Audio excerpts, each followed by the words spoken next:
Hello. Today I talk to Jonny Currie, University of Birmingham student, um, Scottish national finalist, and Scottish junior 800 metre champion. We talk about all things from running in the northeast of England to running at the University of Birmingham as a postgraduate. Hope you enjoy. Cool. Okay, so Jonny, you still are a student at the university, and Yes, technically yes. I technically finished my last yes, exam, but I haven't graduated. So yeah. But no man's land. over your time, like at the club, you were quite a big part in, well, I'd certainly say as kit and PR secretary, as also well as being a very high level athlete while you're there. But I just want to find out a little bit more about your beginnings. So how did you Sure. start getting into athletics in general?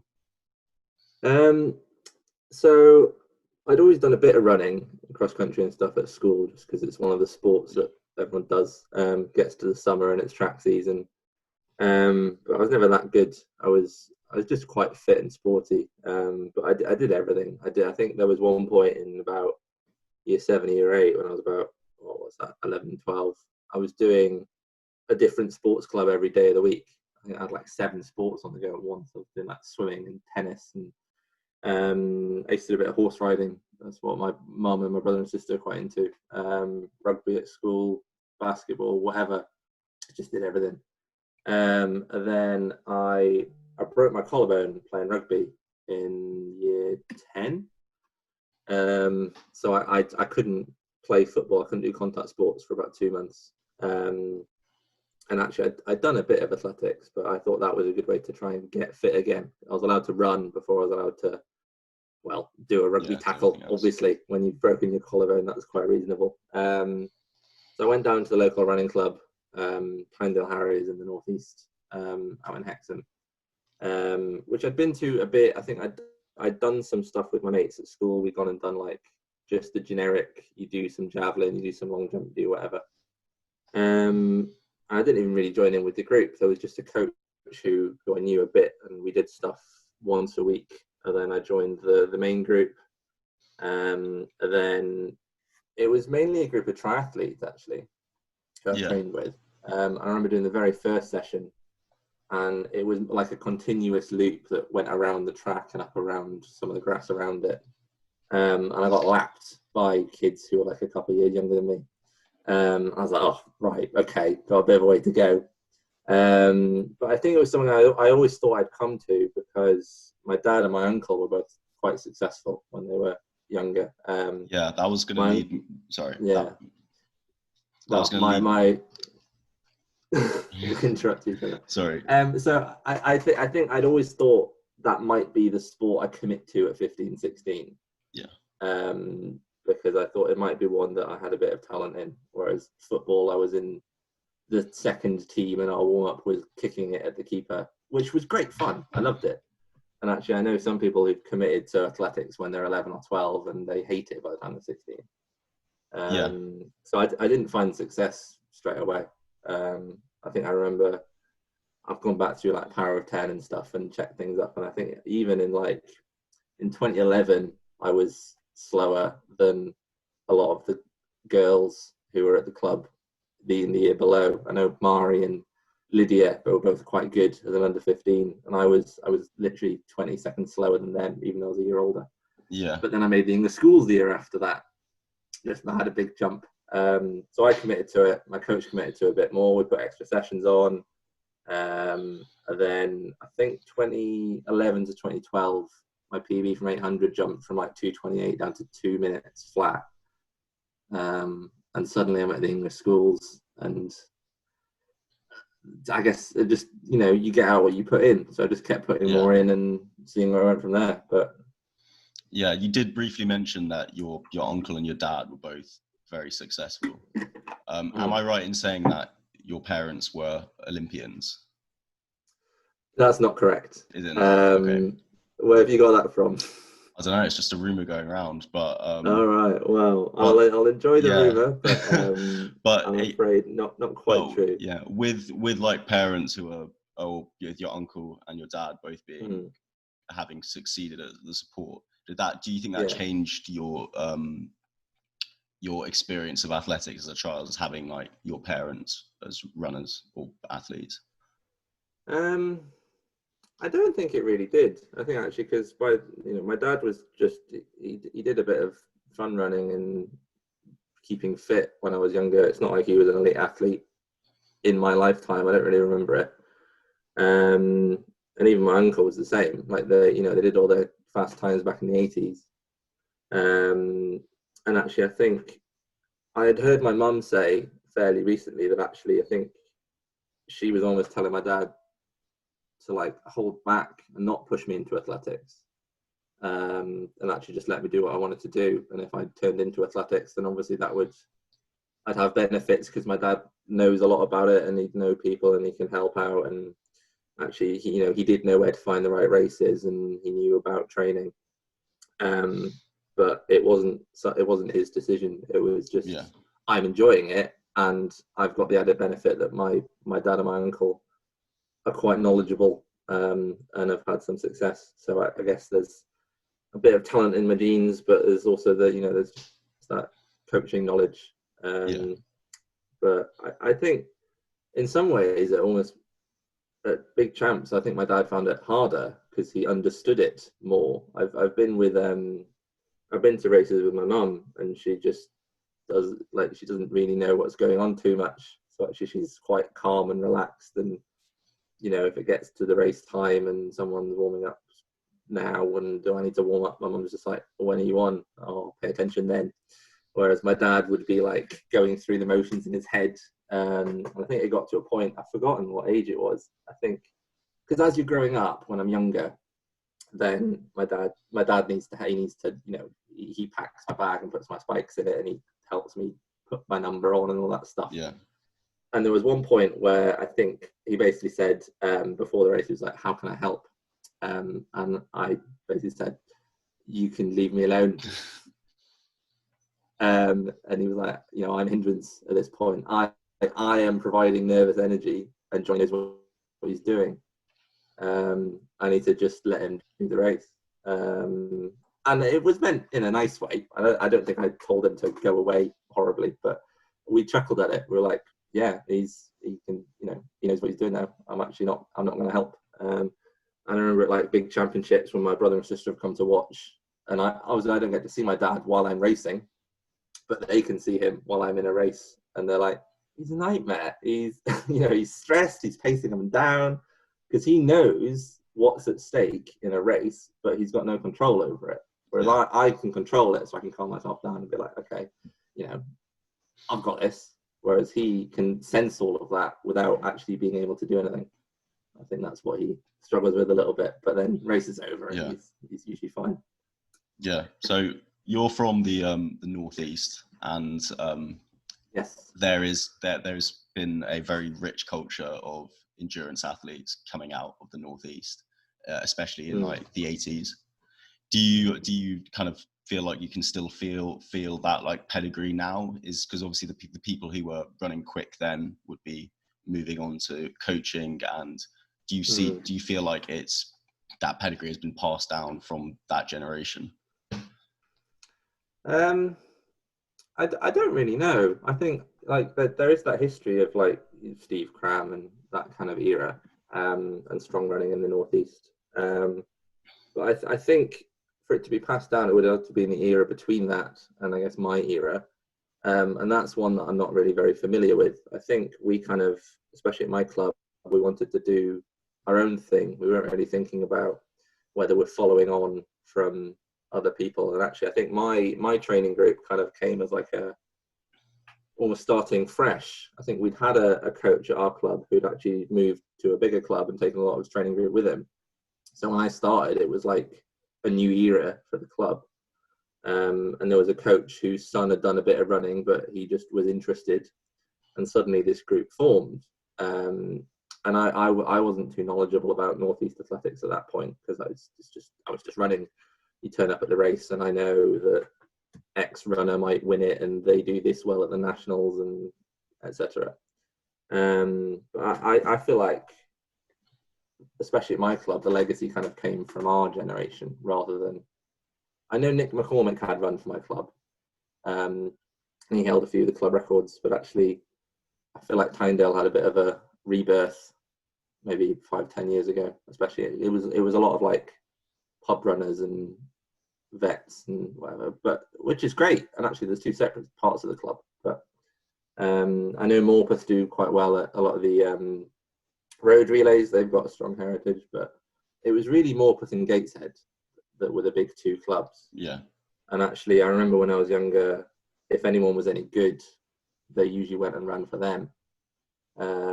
So I remember, I think it was under 17 Northeast champs cross country, and Gateshead went 1, 2, 3 to win the team. But 2 years ago, those 3 athletes, none of them ran for Gateshead. And I was quite keen to just be part of the club and train with them. Yeah. So I'm not sure. I think you can make of it what you want. You know, you see who's around you and you train with them and you do the best you can do. And if someone wore your vest, 20, 30 years ago, then that can be inspiring. But also, if you're not aware of it, then just do your own thing. Yeah. So as a teenager, obviously you went to a lot of English schools, but take your mind back. You're 17 and you're like deciding which university you want to go to. Obviously, Yes. like you chose Birmingham, but like what factors came into that decision?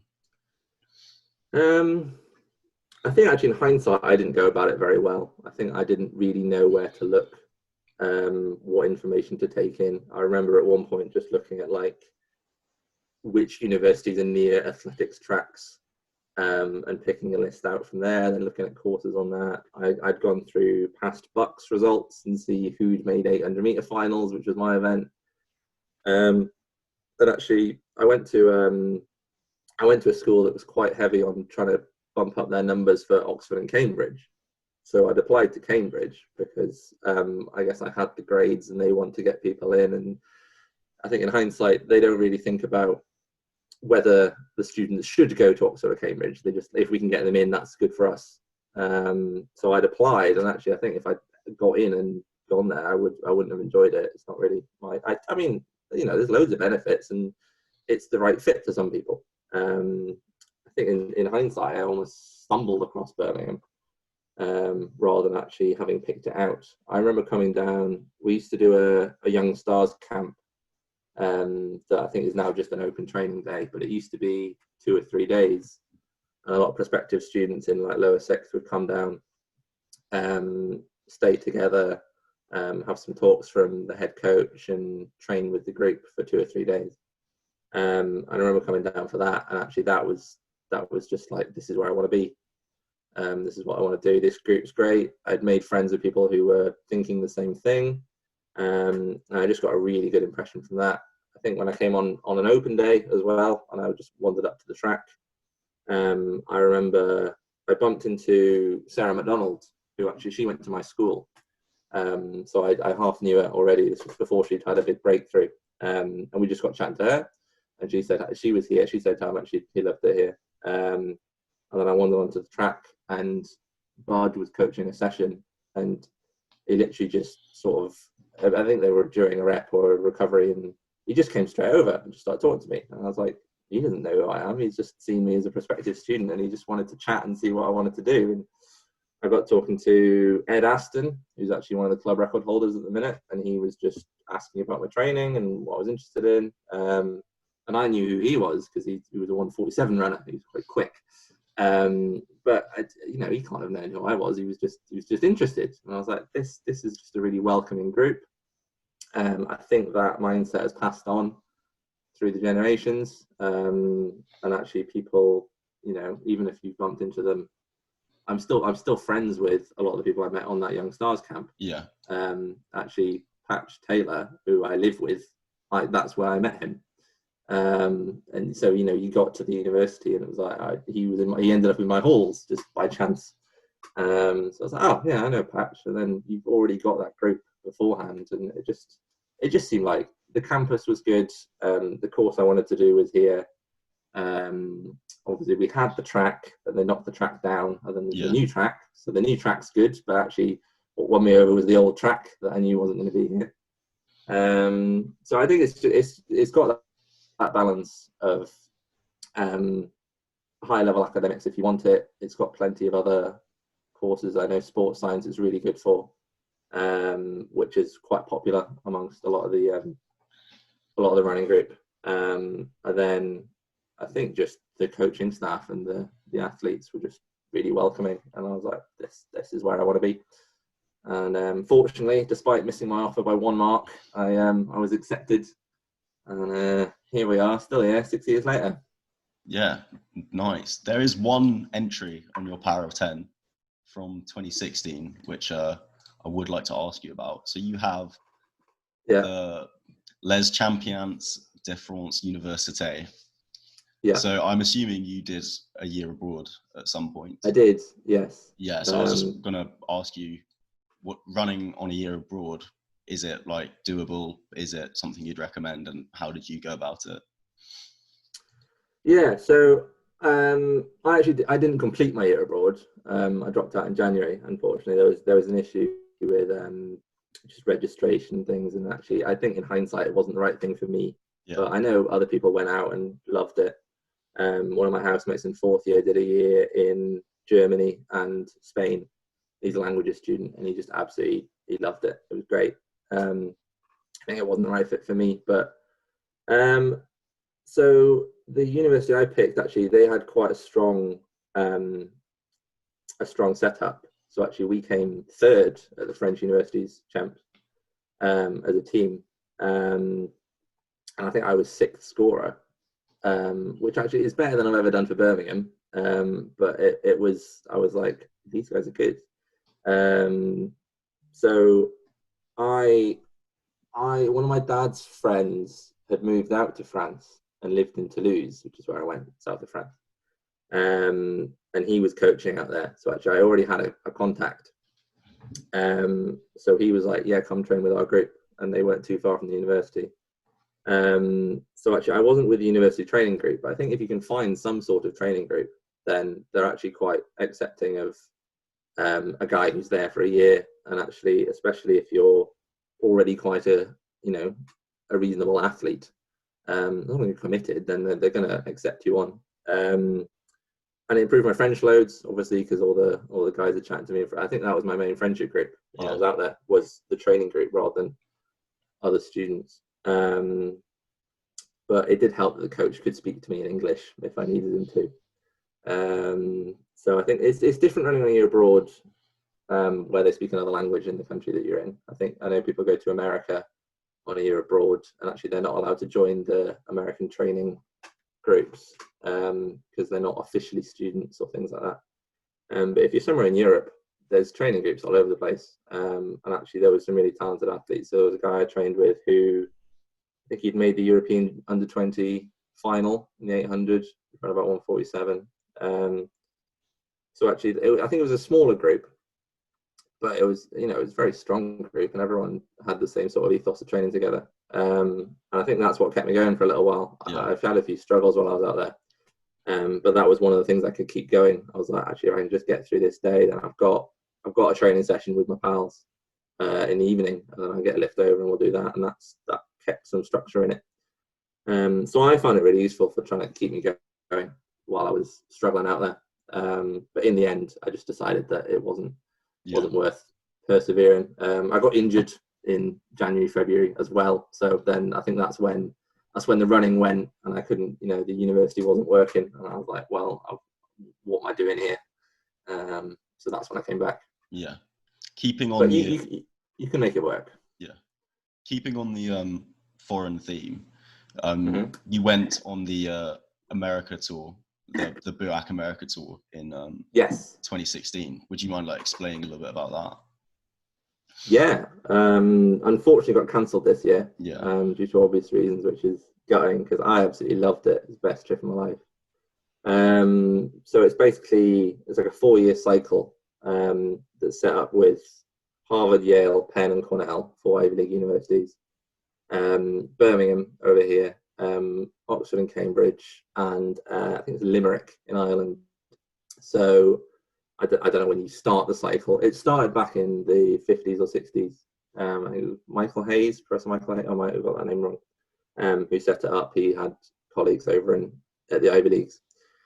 So I guess if we call it year one, would be this year, then we go over, Birmingham go over, and you spend a few days in New York, and you spend a few days at each university, and you train with them, and a few of them put on competitions. So I remember I got to do, I was injured while I went out there, but actually I'd done a bit of pole vaulting, so I managed to get into the pole vault competition at Cornell. They lowered the bar by about 1 meter for me, so I could come in and do my height and just have fun. But it's great fun. You make loads of friends off it. And then the following year, I think, is when they come over in pairs. So Harvard and Yale will come over, and they'll go to Limerick, then Birmingham, and then Oxford and Cambridge. And then the following year, it's the other two, so Cornell and Penn. So I said Harvard and Yale, Cornell and Penn. Yeah. And then the year after that, Oxford and Cambridge go out, and then it just cycles around again. So actually, when Harvard and Yale came, Harvard and Yale came in my first year, and then when we went out, I'd already made friends with a guy from Yale who I'd hosted. So actually, it was someone I'd already known, and everyone trades kit. So I've got loads of American goodies. They love the Birmingham kit as well, and you can go partying with them as well, and it's just amazing experience. And they put us up for essentially free, and you get to go see Niagara Falls, and the only cost is the flights essentially. They feed us, they look after us, and then it's a long-standing tradition. It's been going on for years. I remember Luke talking about when he went in his year, and I'm obviously already talking 4 years later about when I went in my year, and it's a shame that people this year won't be able to talk about when they went in their year. But I think we'll see what happens with that. But it's great fun, and they come over and they do a meet here. So we had the Birmingham Relays was the launch of that first one, and we had Penn and Cornell competing in that. So there's competitions. You get to train with them. You get to use their facilities. Yeah. It's just a 3-week trip around the States with other athletes and your pals from Birmingham. And what would you say is like the main difference between being like a student athlete in Birmingham and being a student athlete in America from what you saw while you were there?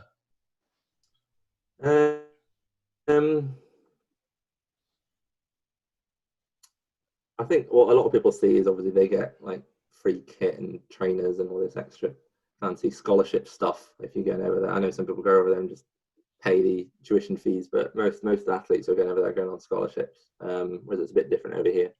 So I think they all see that sort of flashy step straight up to almost like a semi-pro side where like everything's funded for you, which is great, and I think that works for them. And actually, you got to find the right fit for you. But I think they're a bit more regimented with it, and there's a bit less freedom in doing what you want to do, and there's a bit more expected of you, which can put unnecessary pressure on. And actually, maybe I think some people talk about there being a bit of an ethos of training through injuries if it's better for the team rather than better for the individual athlete. And I think most coaches aren't like this, but there are exceptions. And I don't think the guys at Harvard or Yale were like that. Yeah. But I think that's the trap that some people fall into when they go over to the States early and they're not robust and ready for it, and they go over and they break because there's too much training and too much is expected of them, and it's expected rather than a target. I think there's a bit more freedom over here where it's like, okay, how can we nurture you individually?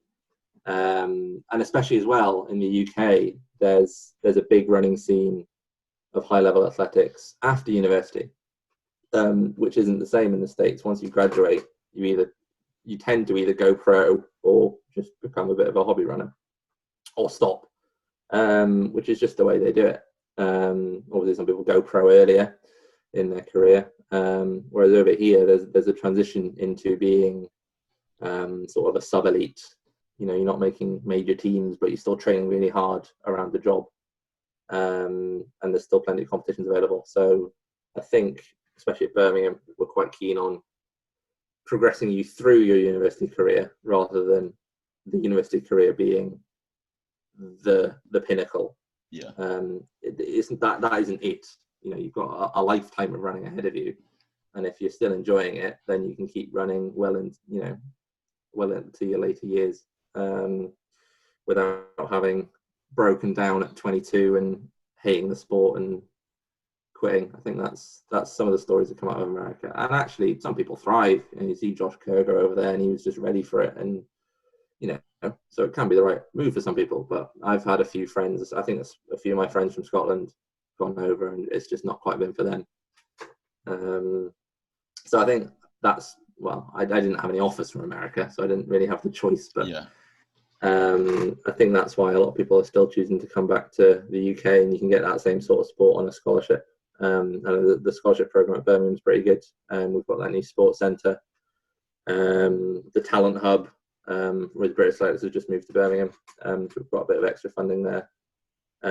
So you can get the same opportunities in the UK without having the extra pressure and the demands of you as almost like I guess if they're paying for your tuition, it's almost like they're employing you. You're expected to be running when they want you to, rather than when it's best for you.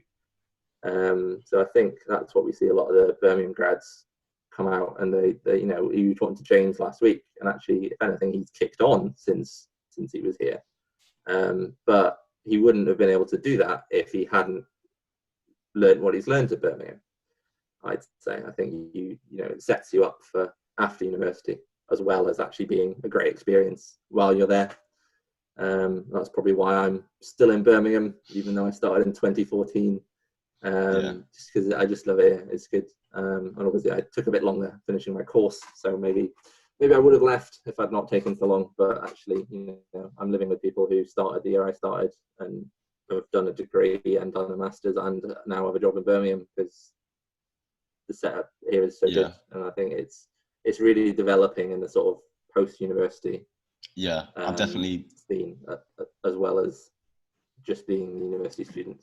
As someone for me, as someone who joined the university at the beginning of last year, I definitely noticed that there was a really large proportion of people who were here but weren't students, as in like they'd graduated. Some people like a year earlier, but some people it was still like Luke and Hannah, they're still here. So it's like there are definitely some people. Grads. There are lots of people who carry on after they graduate. And I think that maybe wasn't something that was quite as prevalent when I started. I think there was the odd guy, and actually, there's older students and there's master students and post grads and postdocs and whatever, and you get the odd older student. But I think there wasn't really that same unity among the alumni who'd chosen to stay around. And Luke was just starting to get into his role as head of athletics, and actually, people from his year are coming back. I know Matt Jackson is based in the area, and people like that. And everyone would come back for Bud's Run as well. That was a good chance to see everyone. But I think actually we realised in our year that most people were already here. We didn't need everyone back for Bud's Run. It was just like, oh well, half the year's coming back and half the year's still in Birmingham. I know a few of my friends from my year are actually like looking at jobs in Birmingham for next year. So we've got two guys who might even be coming back, having graduated and done a master's and got a job and gone, nah, Birmingham's where it is. I'm coming back. But we'll see. So during one of your years at the uni, you were PR officer for the athletics club. Yes. What did that job really entail? And for people who are listening, what is that job? So I think that was actually the second year that the role had existed as it is now and as it was then. I think prior to that, it was quite split up. I remember first, second year, the committee was quite large, and that was good. But actually, we had a media officer, we had a separate kit officer, we had a separate volunteer coordinator, I think it was actually 2 or 3 of those. And then they tried to streamline the committee. And then so the year before was the first run they'd had as all calling it PR officer, whatever it's called now. And Tom Coe was the guy who had taken it on before me. So the role was kind of still developing into what it is now. And I think I'd come back from my year abroad, so it was in my 4th year after my year abroad. And I remember just talking with people, and I was like, actually, I want to get more involved in helping run the club. I'd helped out the PR officers before. I'd done some stuff on some of the Twitter accounts when actually like I was at a race that was on, and I think that's quite common. Is actually it's like, okay, you can help out here and there, then those people get more interested and they want to get involved a bit more. But basically, it was so the kit officer was just sorting out the kit orders, the competition kit, directing people to the right places and doing the orders for that. So that's quite a straightforward job, where it tends to be if the kit company are compliant, which they aren't always. Media, I think a lot of people used to see the media role as just running the social media accounts, and I think we've had instances like that in the past, certainly before me, where actually that was all the role really entailed. And I really wanted to give it a bit more of a revamp, and I think you can do a lot more with the social media than just posting funny photos and funny tweets and updates and things. So I came in and I spoke with the track captain, Matt Curtis, who was a good friend of mine as well, and we wanted to like really sort of revamp the website. And there's a computer science student who'd made the website a couple of years before, called Morgan Brown, but he'd graduated, or he wasn't really in charge of it anymore. So it hadn't been updated in 2 or 3 years. And we're like, okay, how can we get a new website, re-establish our online presence? So we had a go at making a website, and it was a bit, I mean, it had all the bells and whistles on it, but it didn't really, wasn't that flashy. But it had information on it. And then I think I kind of passed that on, and then we had that same issue where the person after me didn't have the knowledge or the vision that I'd had with it, and he had different ideas, and you know, they were perfectly valid ideas, but I think there wasn't really that cohesion. So I've kind of come back in again a little bit this year, and I'm currently helping revamp it, and we're doing a bit of a PR campaign for the open day, which is meant to be next month. It's going virtual, for obvious reasons. So we want to make sure we have like a sort of digital virtual marketing campaign, and how do we go about doing that? So revamping the website is one of them. So I think it's just having a vision for being on that recruitment side, but also in terms of how do we showcase to our alumni what we're doing? How do we showcase to our current students what we're doing, prospective students, and just showing off the university club for all its successes. You know, it's won awards. It's a gold charter with England Athletics. It was the first university to get that. And I think it was just working with how do we get that across in digital media. And then the other role is helping out with like the local.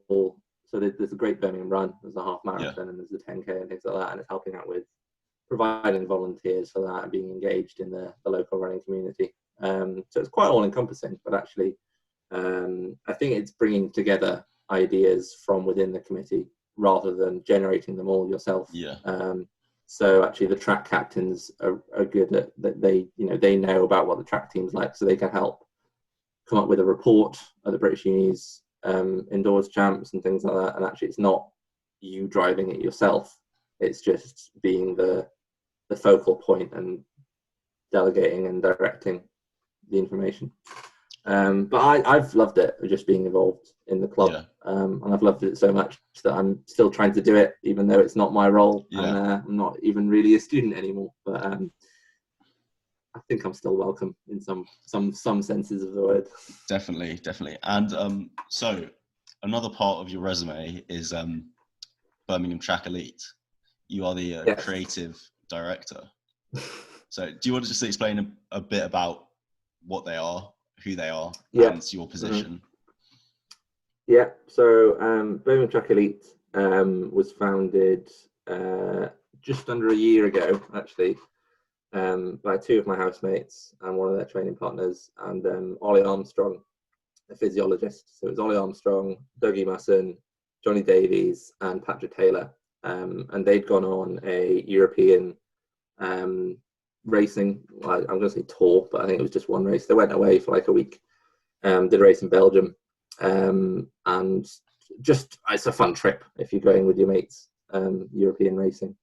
And they were just discussing about, I think it kind of stemmed from Dougie's idea. So Dougie wasn't a university student here, he went to Nottingham Trent, but he moved here for work and was getting involved in, I think he was one of the starting people in that kind of post-uni training group that still is associated with the university.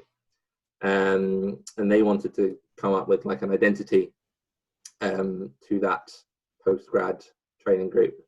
And it's kind of developed from there. And actually, because I lived with them and I made the Birmingham Uni website, they were like, can you make us a website? I was like, well, I'll give it a go. I don't actually really know what I'm doing yet, but sure. And I think since then, actually, we've had quite a few talks recently, and it kind of developed from there. And we brought a few more athletes on. We had Mark Pierce and Mike Ward, who'd come back from the States to come do a degree here. And essentially, it's a group of mates who want to hold each other accountable to training to the best they can be and getting the most that they can out of being not quite professional athletes, but getting the available support to them. And the main target for them is the Commonwealth Games in 2022, which is in Birmingham. So I guess that's the story that we're trying to feed into, is it's the home games. Luke Gunn's the head coach. He's been to 3 Commonwealth Games before. We've got Scottish athletes, Welsh athletes, and English athletes. We've got a range of different disciplines they're trying to qualify in, but actually it's about that journey together as a team and how do we maximize the potential ability and the potential training for these athletes without the support of a pro contract or anything like that. So I guess my role, creative director, was a term that we came up with based on whatever I was already doing. I didn't really have a role name, I was just involved. And if the meetings are taking place in my house, then I start to listen in and suddenly I am involved. So I guess what I'm currently doing is making sure our social media output is consistent, keeping the website up to date, directing some of the workflow. I think we're trying to be a bit more professional with it outside of the training now as well. So we're starting to have like business meetings, marketing meetings, which is quite exciting. Yeah. So sometimes I'll chair the meetings, or I'll compile progress reports and things like that. And actually, it's been a really good vehicle for me as well. I think actually I've learned a lot through it, and I think that's something that a lot of the athletes have taken out as well. Is that actually they're learning and developing a lot of new skills just by being part of the project. And actually, that's a sort of side benefit as well at trying to maximize the potential in training. It's also like, well, Pat just got a marketing degree, and it's been a really good chance for him to practice out some of his marketing things with a sort of, I guess if you're doing it for a professional company straight away with money online, then it's a bit harder to sort of play around. But if it's our project and it's our thing, then you've got a bit more leeway to play about with it. So I could muck about with the website editing software and see what I can do and try some things out. So it sort of stemmed into what I want to do. And actually, I think it was February or March this year, one of my friends was asking about it, and he was like, are you part of BT? Are you running that? I was like, well, I'm not running it. He's like, so what do you do? And I was talking through, and I was like, oh, it sounds like you're doing quite. I was like, well, I'm doing a bit. I don't feel quite as part of it because I'm not doing the running. It wasn't my idea. But then it was like, actually, I'm going to look into like master's courses. So I should be starting a master's course in user experience design next year in Birmingham, hopefully. Yeah. Grades provided, we'll find out. So it's given me some direction, and it's sort of shown me what I want to do. I've started doing some work with Open Track, who I think was mentioned in James's thing with the virtual relays. So things have come out of that, and just loads of opportunities have come out. And it's the same thing with even Ollie, the physiologist. He's had people talking to him about it, and he's had opportunities that he might not have had. So I think it's been great for the athletes, but it's been great for the sports staff as well. So I think we're really excited about what we can do with it, with obviously the long-term goal being Commonwealth Games in 2 years. But I think that there's a potential and there's a vision for, like, could this be the next obvious step for athletes graduating from Birmingham, or coming to Birmingham after graduating and wanting to take athletics still seriously alongside a job. Maybe this is the way to do that. But we'll see where it goes. It's just exciting in a minute, and I'm enjoying being part of it. Yeah, Jonny, thanks for coming on. I mean, this has been a really insightful talk. Oh, you're very welcome. Yeah, I think we've nearly got to the end of our time. So just thanks for coming, and I hope you stay safe. And you know it. Yeah, good to talk to you.